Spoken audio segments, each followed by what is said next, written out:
পৃথিবীর সবচেয়ে বড় রেইনফরেস্ট আমাজনে, যার আয়তন ৫৫ লাখ বর্গ কিলোমিটার। এই বনের বুক চিরে বয়ে গেছে অ্যামাজন নদী।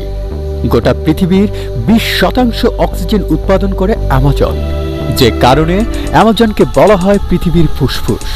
প্রিয় দর্শক, মিস্ট্রিয়াস ট্রাভেলসের আজকের পর্বে আমরা জানতে চলেছি অ্যামাজন বনের কিছু বিস্ময়কর তথ্য সম্পর্কে। সো সাথেই থাকুন।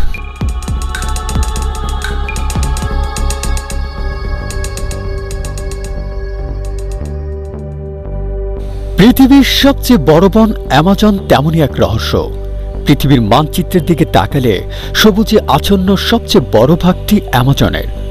গরম আবহাওয়াচ্ছন্ন এই রেইন ফরেস্ট মোট ৯টি দেশ জুড়ে বিস্তৃত।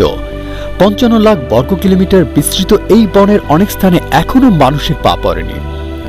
মানুষ চাঁদে পা ফেলেছে, গুহায় অন্ধকারে নেমেছে, ডুব দিয়েছে মহাসাগরেও, কিন্তু অ্যামাজনের গোপনীয়তা ভাঙতে পারেনি সবটুকু। দক্ষিণ আমেরিকার প্রায় ৪০% হলে এই দুর্গম অ্যামাজন বন। পৃথিবী জুড়ে রেইন ফরেস্টের যত আয়তন, তার অর্ধেকটাই আমাজন। বিস্ময়কর এই বনের আয়তন যেমন বিশাল, তেমনি বিশাল এই বনের প্রাণী ও উদ্ভিদ বৈচিত্র্য। আমাজন বনে সত্যি রয়েছে ফুটন্ত নদী। এই রহস্যময় নদীর পানির তাপমাত্রা ৮৬ ডিগ্রি সেলসিয়াস। এর পানি এত গরম যে তাতে মানুষ মারা যেতে পারে।